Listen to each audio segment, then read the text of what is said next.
আজকে আমি হাঁসের মাংস রান্না করব।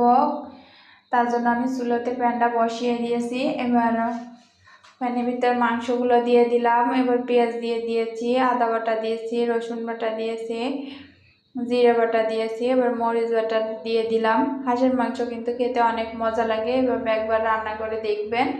এবার দারচিনি, এলাচ যা আছে মাংসের মশলা সবগুলো একে একে দিয়ে দিব।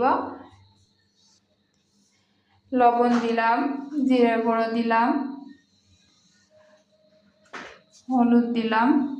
এবার আমি তেলটা দিয়ে দিব। তেলটা দিয়ে আধা ঘন্টা আমি মাখিয়ে রেস্টে রেখে দিব। হাতে সময় থাকলে দিবেন, না থাকলে দেওয়ার দরকার নেই।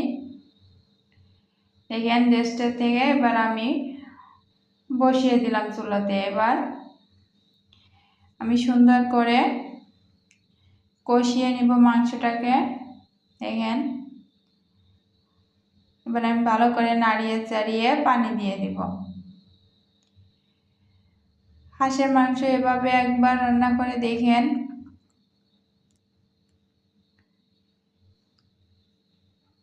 দেখেন কালারটা কত সুন্দর হয়েছে।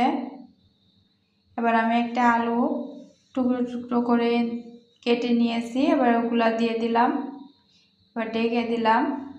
এবার আমি মাংসটাকে একটা বাগার দিব। আমি সরষের তেল নিয়েছি।